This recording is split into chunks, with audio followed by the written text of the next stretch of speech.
Alors, ma présentation, en fait, j'ai choisi de la placer sous le signe de l'épigénétique.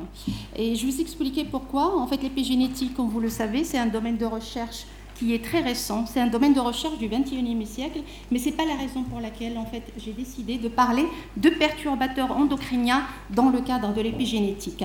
Ce sont deux domaines de recherche qui ont émergé pratiquement en même temps et l'épigénétique me semblait extrêmement pertinente parce que c'est l'un des domaines qui permet d'allier, donc de comprendre comment l'environnement, des facteurs environnementaux, et notamment des substances chimiques comme les perturbateurs endocriniens, peuvent influencer les phénotypes. On sait qu'un certain nombre de perturbateurs endocriniens, quand un individu y est exposé, par exemple pendant des périodes développementales, peuvent entraîner des changements à long terme. Et en cela, l'épigénétique, les effets transgénérationnels sont extrêmement pertinents.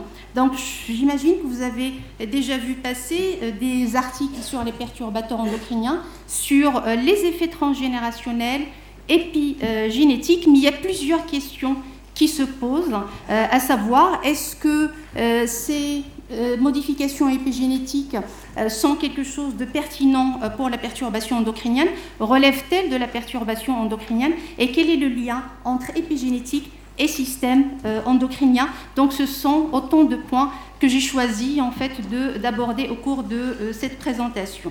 Mais tout d'abord, place aux perturbateurs endocriniens. Alors j'imagine que vous connaissez tous cette définition de l'Organisation mondiale de la santé, donc qui est sortie en 2002, qui est toujours d'actualité et dans laquelle on définit quand une substance peut se comporter comme un perturbateur endocrinien. Donc un perturbateur endocrinien, c'est une substance ou un mélange de substances exogènes qui va altérer le système endocrinien, donc qui va avoir des conséquences sur la santé d'un individu, sur sa progéniture ou au sein de populations. Mais c'est également une substance ou un mélange de substances qui sont susceptibles, qui ont des propriétés susceptibles d'interférer avec ces systèmes endocriniens. Que sont ces systèmes endocriniens ? On en décompte actuellement environ une cinquantaine d'hormones, de peptides qui agissent dans l'organisme et qui ont des fonctions diverses, donc des rôles très importants dans des grandes fonctions telles que la reproduction, la croissance, le métabolisme, la prise alimentaire et des fonctions également centrales comme des comportements émotionnels ou encore des fonctions cognitives. Le point commun entre ces différentes hormones et peptides, c'est qu'ils sont synthétisés, sécrétés dans des cellules et tissus endocrines.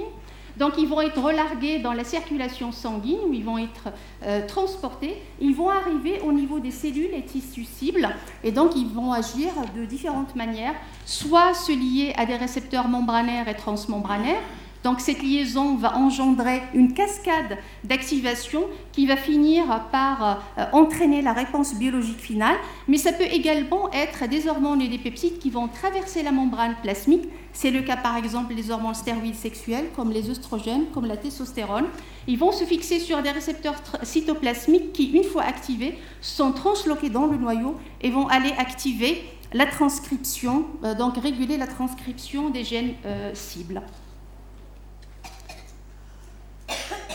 Alors, quand est-ce qu'on considère qu'une substance peut être, en fait, et quand est-ce qu'une substance est classée comme perturbateur endocrinien ? Alors, j'ai mis ici, en fait, les différents modes d'action qui sont pertinents pour la perturbation endocrinienne. Donc, ça peut être une substance qui perturbe soit la synthèse, la sécrétion, le transport, le métabolisme, la liaison au récepteur hormonal, c'est-à-dire l'action de l'hormone sur son récepteur, ou encore le niveau d'expression du récepteur hormonal. Dans ces cas-là, on va considérer que cette substance est un perturbateur endocrinien. Alors, selon les critères qui ont été établis récemment par la Commission européenne, il faut 3 critères pour classer une substance comme perturbateur endocrinien. Il faut que la substance ait un effet adverse. Il faut qu'il y ait un mode d'action de perturbation endocrinienne, donc ça va être l'un de ces modes d'action. Et troisièmement, il faut que l'effet adverse soit une conséquence de ce mode d'action. Alors, la vulnérabilité d'un organisme ou d'un individu à l'exposition aux substances chimiques comme des perturbateurs endocriniens va dépendre de plusieurs paramètres. Ça va dépendre de l'activité intrinsèque de la molécule en question. Est-ce qu'elle a une activité œstrogénique, anti-androgénique, antithyroïdienne ou autre? Ça va dépendre de la durée et de la fréquence de l'exposition, des voies d'exposition. Pour la même substance, on peut avoir des expositions multiples, de la dose de la molécule.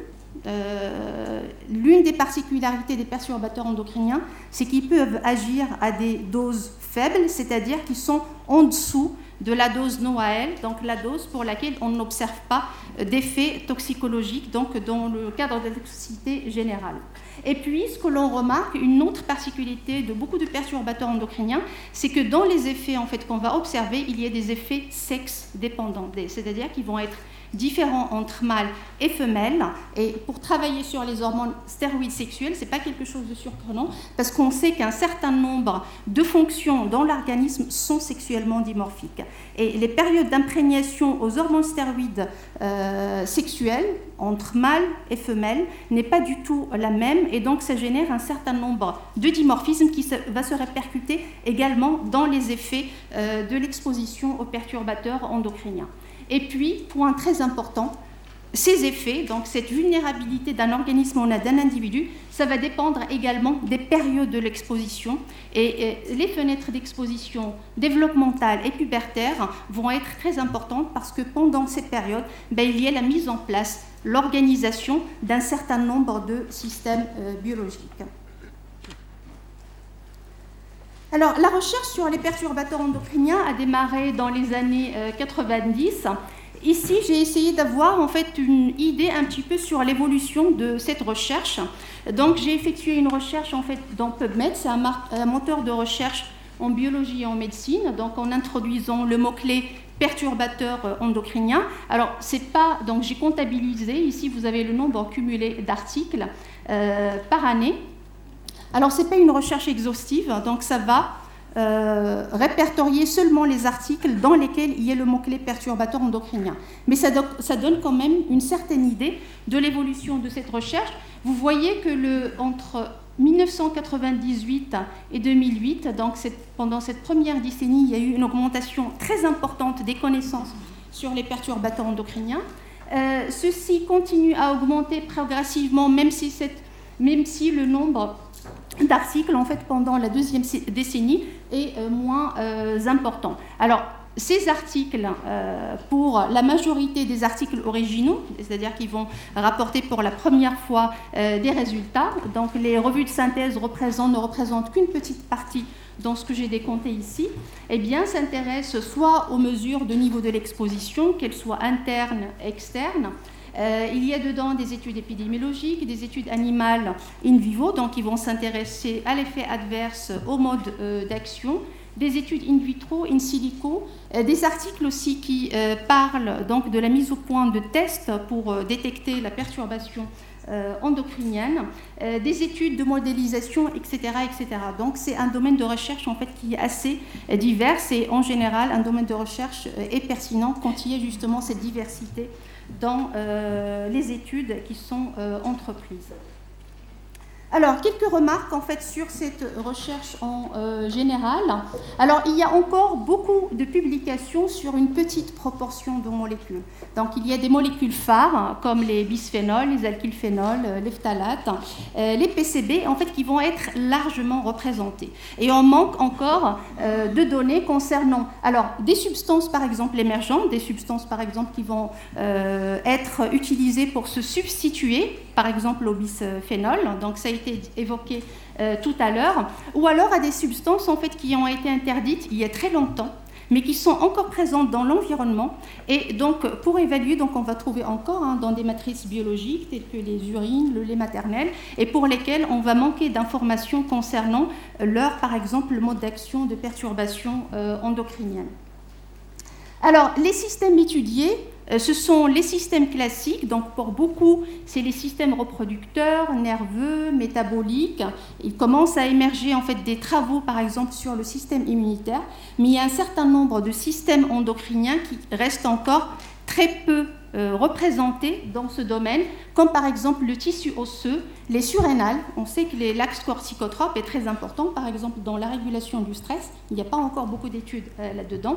Le système gastro-intestinal, la glande pinéale et le rythme circadien, autant de systèmes endocriniens qui sont connus sur le plan fondamental, mais pour lesquels il n'y a pas encore d'évaluation des effets de l'exposition aux perturbateurs endocriniens.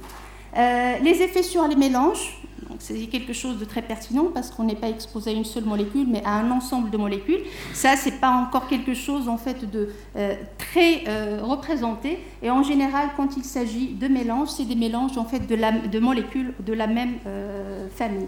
Mais il y a de plus en plus néanmoins d'études là-dessus.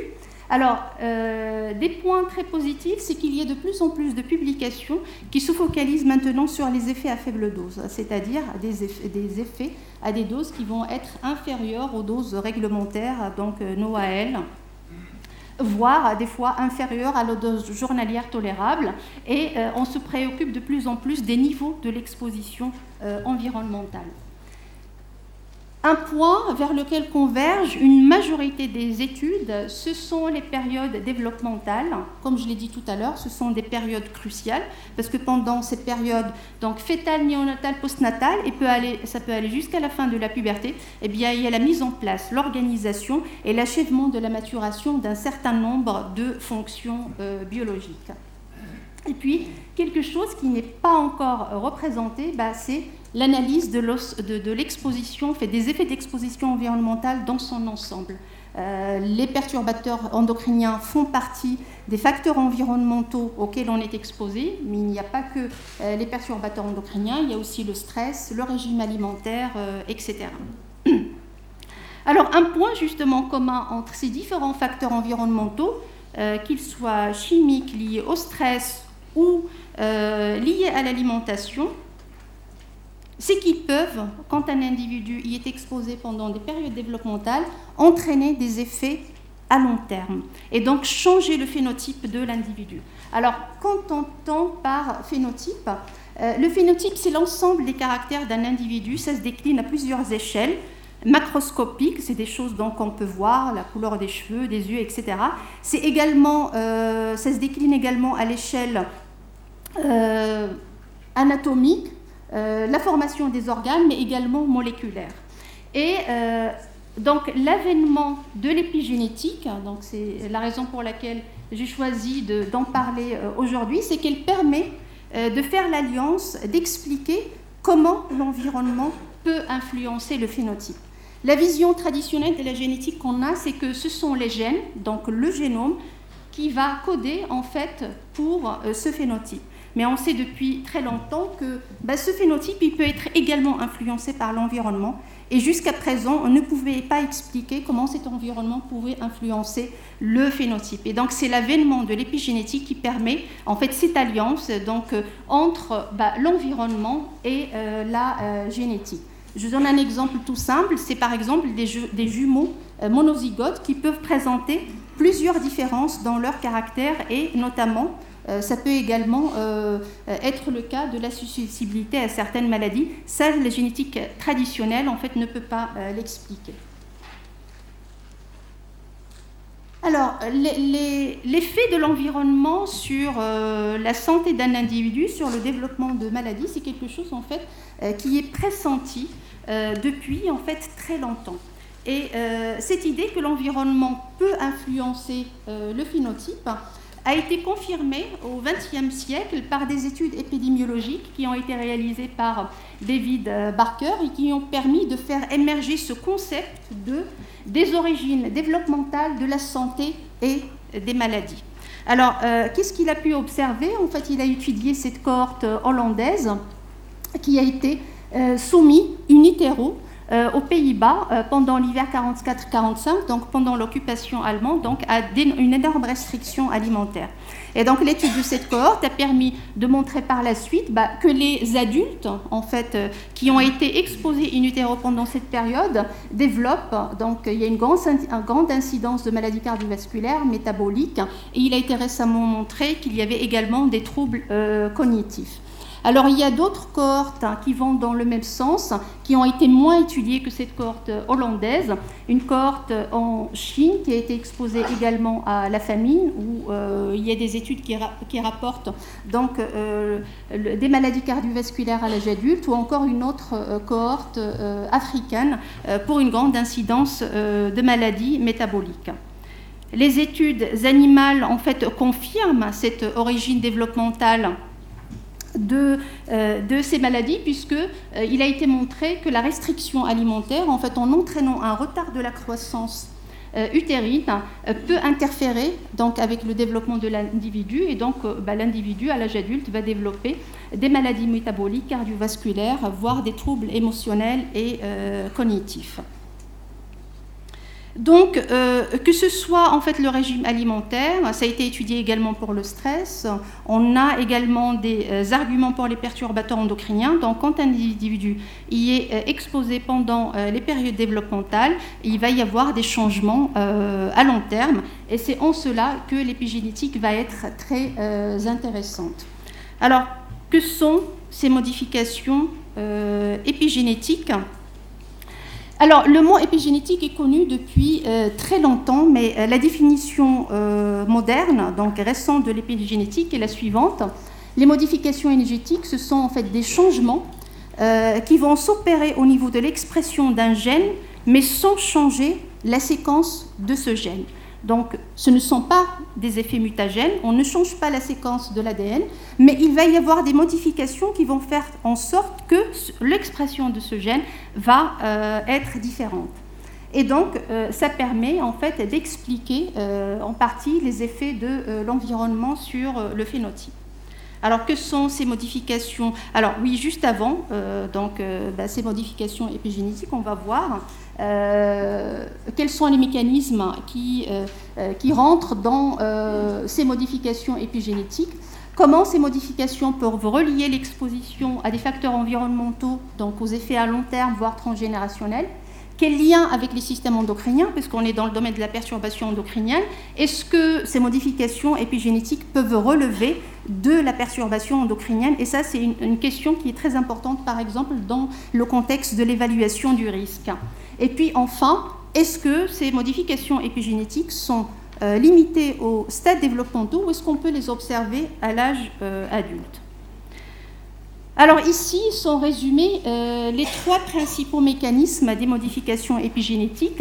Alors tout d'abord, la méthylation de l'ADN. Donc vous avez ici une séquence de l'ADN. La méthylation, en fait, ça va être des groupements de méthyle qui vont s'ajouter, en fait, qui vont se mettre sur la cytosine quand elle est à proximité d'une guanosine. C'est ce qu'on appelle les îlots CPG. Et cette méthylation va être d'autant plus importante si elle se fait dans la région promotrice d'un gène, c'est-à-dire dans la région qui régule l'expression du gène. Donc, quand cette méthylation se fait, quand il y a une importante méthylation, eh bien, il y a des protéines qui vont se fixer sur ce groupement méthyle, notamment des corepresseurs, et donc ils vont empêcher la machinerie transcriptionnelle, et donc du coup, ça va diminuer l'expression du gène en question. Et une autre modification épigénétique, ça concerne des modifications de l'histone. Alors l'histone, ce sont ces protéines-là en vert autour desquelles vous voyez l'ADN en fait est enroulé. Ces histones, en fait, elles peuvent subir des modifications, acétylation, méthylation, phosphorylation. Et cet état, en fait, ces modifications des histones vont être très importantes dans l'état actif ou inactif de l'ADN. Vous voyez ici l'ADN qui est super enroulé autour des histones, donc il n'est pas accessible à la machinerie transcriptionnelle, c'est ce qu'on appelle un ADN inactif, donc il ne peut pas être transcrit en ARN messager, qui va être par la suite traduit en protéines. En revanche, ces histones-là, donc, qui déroulent l'ADN qui est entre elles, et bien, du coup, cet ADN, il est accessible à la machinerie transcriptionnelle et donc il peut être transcrit et donc codé pour la protéine. Des modifications de l'histone donc peuvent interférer avec l'état actif-inactif de l'ADN. Et enfin, l'autre mécanisme épigénétique qui a été décrit récemment, ce sont des petits ADN qu'on appelle des micro-ARN. Alors, ces ARN, ils sont transcrits à partir de séquences non codantes. Alors, ce qu'il faut savoir, c'est que dans notre génome, les séquences non codantes, c'est-à-dire qui ne codent pas pour des protéines, sont plus importantes que les séquences codantes. Et donc jusqu'à présent, on pensait que ces petits ARN non codants, alors maintenant on sait qu'il y a aussi des ARN longs non codants, en fait ça faisait partie du bruit de fond, c'est-à-dire du bruit du génome. Et on s'est rendu compte récemment que ces micro-ARN, ils ont également une fonction dans la cellule. Quand des micro-ARN, donc, ils sont transcrits à partir de ces séquences non codantes, se lient par exemple et s'apparient avec les ARN messagers, ils vont empêcher la traduction de l'ARN messager et donc du coup ça va se répercuter sur l'expression du gène. Donc vous voyez ici qu'en fait on a des marques qui vont se faire soit au niveau de l'ADN, soit au niveau des protéines qui sont associées avec l'ADN, soit il va y avoir des modifications qui vont s'opérer sur l'ARN messager qui a été transcrit. Et donc c'est l'ensemble de ces modifications épigénétiques qui peuvent, donc sans modifier la séquence de l'ADN, avoir une répercussion sur l'expression du gène. Et puis on va voir que ces modifications, elles peuvent avoir lieu par exemple quand un individu est exposé pendant les périodes développementales. Alors, épigénétique en endocrinologie, donc on est dans le domaine de la perturbation endocrinienne. Est-ce que ces mécanismes épigénétiques sont pertinents dans le cadre des études des systèmes endocriniens? Alors ici, j'ai répertorié un ensemble d'études qui montrent justement que ces mécanismes épigénétiques sont utilisés également dans le cadre des systèmes endocriniens. Alors tout d'abord, les systèmes endocriniens peuvent être régulés par des mécanismes épigénétiques. Donc ça peut concerner soit l'expression par exemple des hormones et peptides, dont certaines sont illustrées ici, donc dont l'expression va être régulée soit par des processus de méthylation ou de micro-ARN. Ça peut concerner l'expression des enzymes qui sont impliquées dans la synthèse de certaines enzymes qui sont importantes pour la biosynthèse d'hormones. Ça peut concerner également l'expression de récepteurs nucléaires, par exemple des androgènes, des oestrogènes, de la progestérone, etc. Donc leur expression peut être régulée de manière épigénétique. Et enfin des récepteurs membranaires ou transmembranaires qui sont impliqués également dans les effets des hormones. Mais à l'inverse, les hormones utilisent également des mécanismes épigénétiques pour induire leurs effets. Donc, à l'échelle moléculaire, par exemple, on sait que les œstrogènes peuvent interférer, donc peuvent moduler l'expression de ces protéines DNA-méthyltransférase ou méthylCP2 qui sont impliquées dans la méthylation de l'ADN ou encore dans l'expression des histones acétyltransférases, donc qui sont impliquées dans cette modification de ces histones, donc ces protéines qui sont là et qui interagissent avec l'ADN. Alors, à plus grande échelle, est-ce que ces mécanismes épigénétiques interviennent dans des processus biologiques très importants qui se mettent en place pendant les périodes développementales? Ici, j'ai pris l'exemple de la différenciation sexuelle du système nerveux central. Alors, c'est mon domaine en fait de recherche.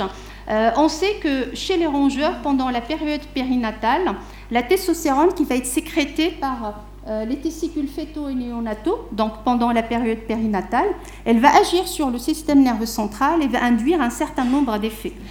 Donc elle va masculiniser et déféminiser les structures nerveuses.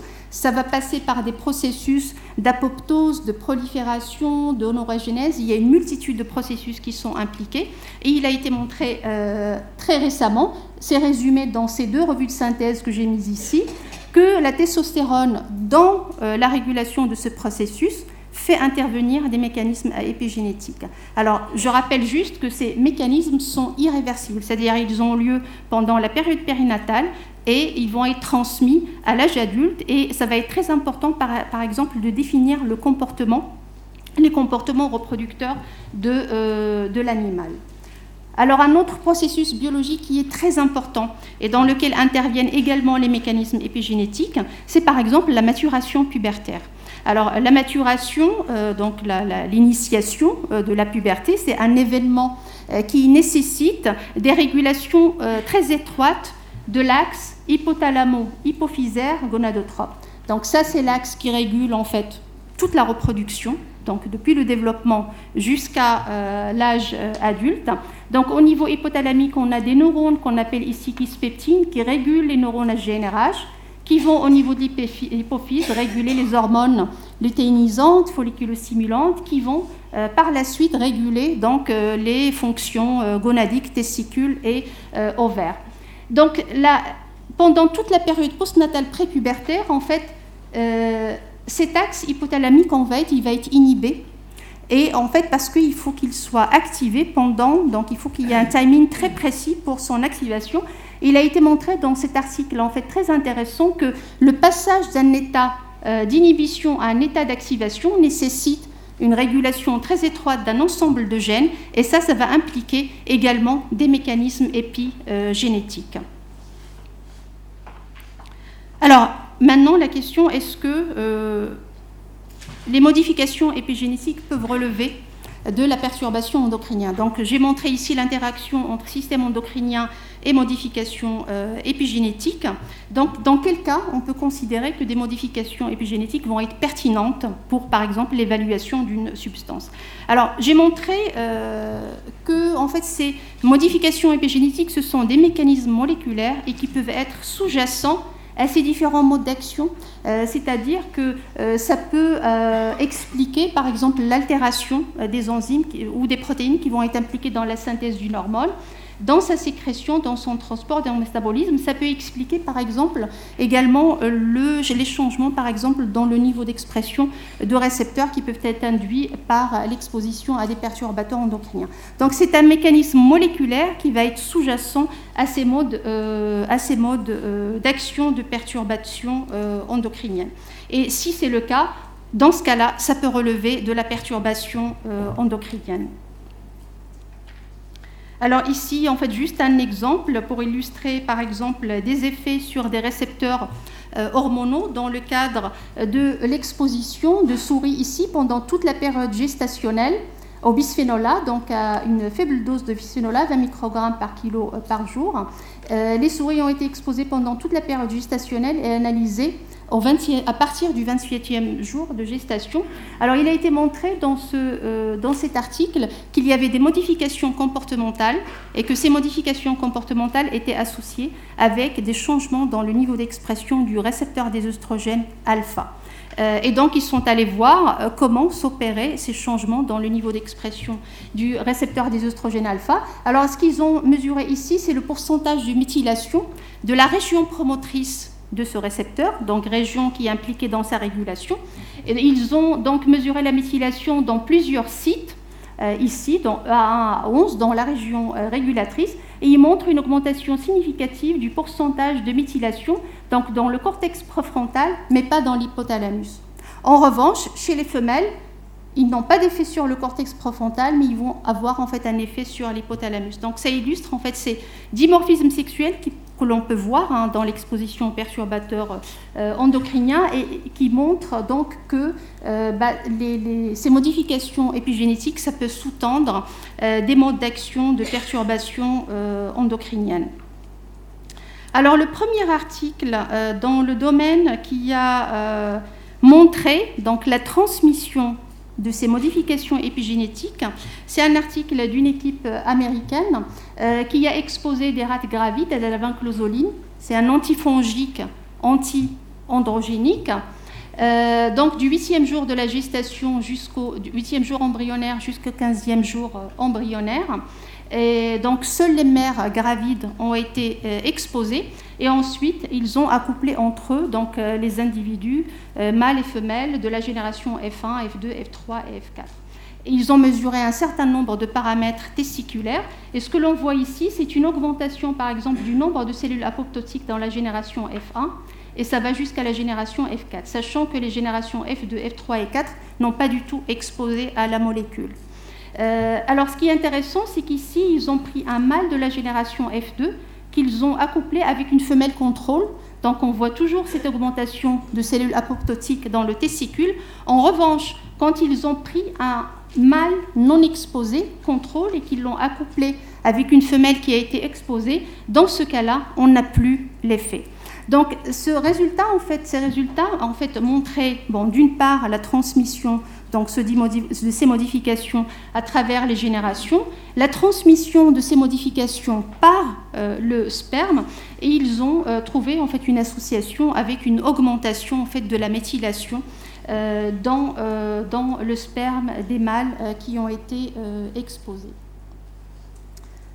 Alors, question très importante, est-ce que ces régulations épigénétiques sont restreintes au stade développementaux, ou est-ce qu'on peut, donc développementaux pubertaires, ou est-ce qu'on peut les observer à l'âge adulte?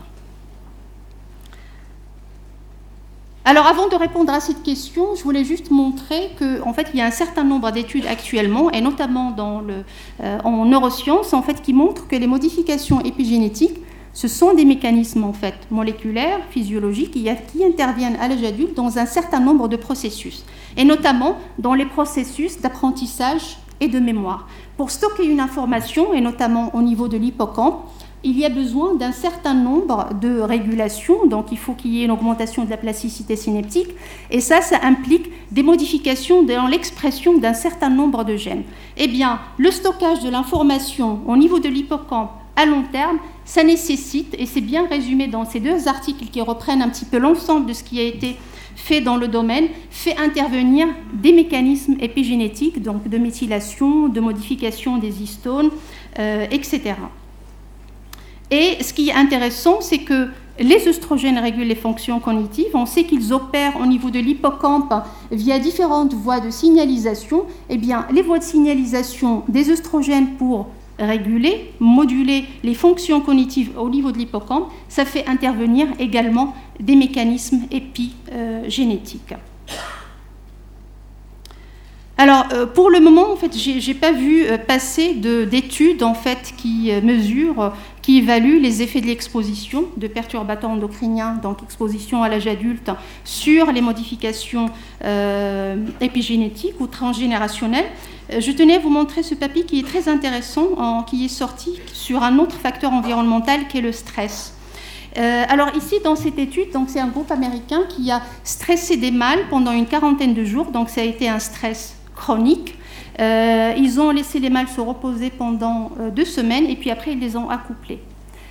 Et donc ensuite ils ont regardé au niveau des descendants ce qu'ils trouvent. Donc ici ce sont les descendants donc, de ces pères qui ont été stressés mais en période préconception. Ici ce sont les mesures en fait de la corticostérone, donc glucocorticoïde chez la souris. Ils ont stressé ces animaux et en général, quand on stresse un animal, on va avoir une réponse, donc une activation de l'axe corticotrope. Et donc, on va avoir une augmentation des niveaux de glucocorticoïdes et puis après, qui vont revenir à la normale. Ce que l'on observe chez les descendants de pères qui ont été stressés, soit en phase pubertaire ou adulte, c'est qu'ils répondent, mais ils répondent de manière atténuée par rapport aux mâles qui sont issus de pères qui n'ont pas été stressés. Ce qui est intéressant, c'est qu'ils sont allés regarder dans le sperme de ces mâles ce qu'il y avait comme modification épigénétique. Ils ont trouvé qu'il y avait 9 micro-ARN dont l'expression était augmentée chez les pères qui ont été stressés. Ils ont pris ces micro-ARN, ils les ont injectés dans des œufs au stade pronucléé, au stade une cellule, donc ils l'ont injecté dans un pronucléus. Et ce qu'ils observent, c'est que quand ils injectent ces micro-ARN, donc ils implantent par la suite les œufs chez une femelle pseudogestante, eh bien, ils sont allés regarder après les descendants, et en fait ici, ce sont les résultats obtenus, donc les niveaux de glucocorticoïdes chez les animaux dont les œufs ont été micro-injectés juste avec un contrôle. Ici, ceux qui ont été injectés avec des micro-ARN, et vous voyez en fait qu'on récapitule en fait le phénotype qui a été observé à partir des descendants dont les pères ont été stressés en injectant des micro-ARN dans les œufs. Donc ça montre en fait que ces modifications peuvent être transmises par les cellules germinales. Alors, je vais arrêter ma présentation là, mais juste en fait quelques conclusions et perspectives.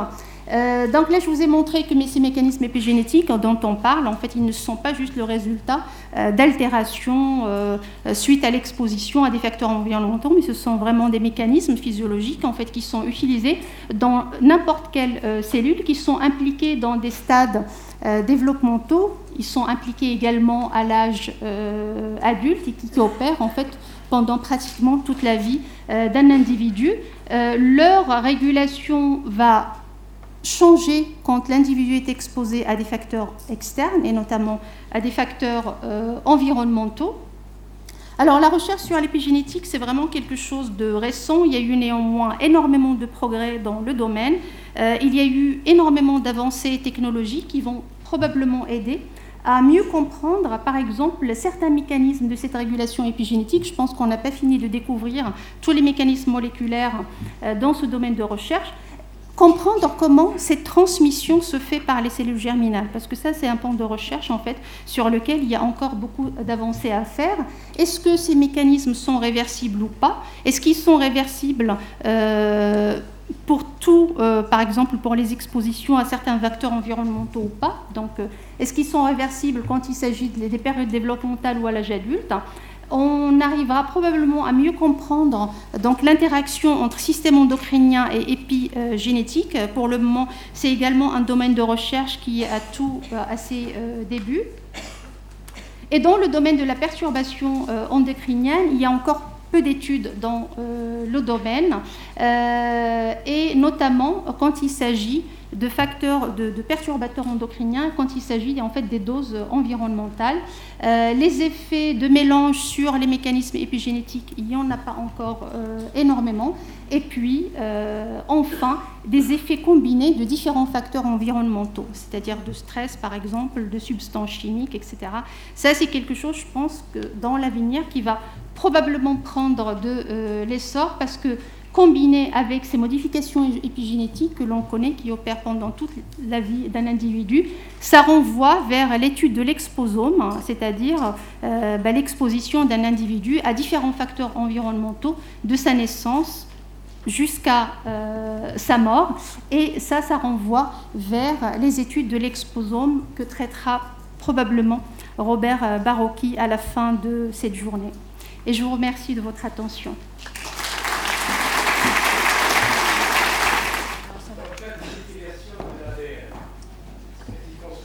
Dans le cas de méthylation de l'ADN, est-il concevable qu'il y ait une rémission? Et cette rémission, concevable comme possible, est-elle aussi possiblement identifiable ou elle soit rendue effective? Merci. Alors, pour la méthylation de l'ADN, en fait, ça peut être quelque chose de réversible. Par exemple, les études qui sont effectuées chez les animaux avec des agents déméthylants, et ce sont des agents très toxiques, on peut déméthyler en fait cet ADN. Ce que l'on ne contrôle pas actuellement, c'est la déméthylation d'une région bien spécifique. On va mettre des agents, mais qui sont extrêmement toxiques. J'aimerais juste en fait dire un mot sur cette méthylation de l'ADN. Normalement, en fait, juste après la fécondation, normalement, les génomes paternels et maternels sont complètement déméthylés. Donc, on se remet à zéro et on reprend la méthylation, donc, qui va permettre de définir la différenciation des cellules. Et donc, c'est dans ce cadre-là qu'on ne comprend pas en fait, comment cette méthylation en fait, peut être transmise. Alors, une des hypothèses qui est avancée, c'est que cette déméthylation, elle est incomplète et qu'il peut y avoir en fait, des gènes qui échappent à cette déméthylation et qui vont rester méthylés et qui, du coup, vont être transmis à l'individu qui est en formation. Une autre question? Sakina, merci beaucoup pour cette présentation absolument limpide. Rémi Slama de l'INSERM. Je voulais juste savoir, dans la problématique un peu de, disons, réglementaire et des tests, on connaît la difficulté à lier l'effet adverse avec une perturbation du système endocrinien. Est-ce que l'introduction de l'épigénétique là-dedans est de nature à simplifier les choses ou au contraire à la complexifier? Est-ce qu'il y a, selon toi, des pistes de tests qui pourraient, par la démonstration d'un effet épigénétique, nous permettre de court-circuiter la démonstration d'un effet adverse sur le système endocrinien, si on a un effet adverse? Mais en fait, dans le cadre de l'évaluation du risque, on peut se contenter du mode d'action. Parce qu'en fait, c'est ça. Les modifications épigénétiques, c'est vraiment un mécanisme moléculaire par lequel on va expliquer pourquoi on a une diminution de l'expression d'un tel gène ou pas. Mais en fait, quand on fait de l'évaluation de risque, on va examiner un corpus de données. Et en fait, je pense qu'il ne faut pas tenir à l'écart tous les articles qui vont venir avec des démonstrations d'effets en fait épigénétiques. Et si l'effet épigénétique permet de montrer par exemple pourquoi ce gène qui est impliqué dans le mode de perturbation endocrinienne auquel on s'intéresse, si ça peut expliquer ça, je pense qu'il faut en tenir compte. Là, j'ai montré l'exemple du récepteur des oestrogènes alpha dans le cerveau, qui est en lien avec une perturbation comportementale, on a un mode d'action, etc. Je pense que dans ce cas-là, ça vaut le coup de le prendre en compte. Bonjour, Nicole Hagen-Picard, donc de l'école vétérinaire de Toulouse. Donc une question qui reprend un peu ce qu'a dit M. Slama. Donc quand est-ce qu'on sait que ces modifications épigénétiques ou endocriniennes, c'est plus de l'homéostasie, c'est-à-dire de l'adaptation de l'organisme à des informations, et quand est-ce qu'on sait que finalement c'est vraiment de la perturbation? À quel moment il peut y avoir en fait une rupture? Les effets adverses, tu veux dire? Oui. Entre adaptation et parce qu'en fait, c'est sûr qu'on a quand même beaucoup de régulations qui sont très très redondantes, dont les mécanismes épigénétiques font partie, comme les mécanismes endocriniens. Et en fait, heureusement, on est capable de s'adapter. Sinon, je pense qu'on a eu beaucoup de modifications et on serait tous morts si on n'était pas capable de s'adapter. Mais en fait, à partir de quel moment, par rapport aux mécanismes épigénétiques, ça peut vraiment être dangereux pour nous? Je vois un peu, en fait, ta question. Alors, justement, en fait, ces périodes développementales, ces mécanismes en fait épigénétiques, ça permet en fait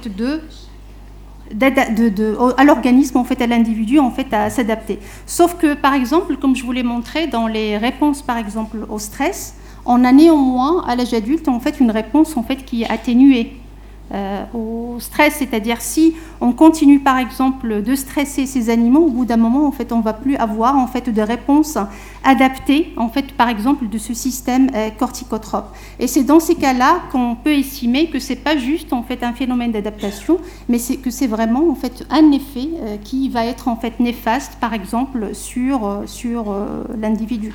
Parce que le stress par exemple c'est quelque chose à laquelle on est soumis pratiquement tout le temps, et en fait on doit avoir par exemple un axe qui fonctionne tout à fait normalement pour pouvoir écoper et ne pas tomber par exemple dans la phase néfaste du stress. Et on peut raisonner de la même manière par exemple pour les perturbateurs endocriniens, c'est-à-dire c'est au cas par cas et ça va dépendre en fait de l'effet adverse en fait qui va être généré. Sur le plan comportemental, sincèrement, pour étudier énormément ça, alors c'est peut-être moins évident pour d'autres effets adverses, mais sur le plan comportemental, on a souvent soit noir, soit blanc, c'est-à-dire soit on va augmenter le stress, on va le diminuer, on va diminuer une fonction cognitive, etc., etc. Donc, ça va vraiment dépendre. Donc, répondre à ta question, c'est vraiment répondre en fait au cas par cas, et ça dépend de l'effet adverse en fait qui va être généré.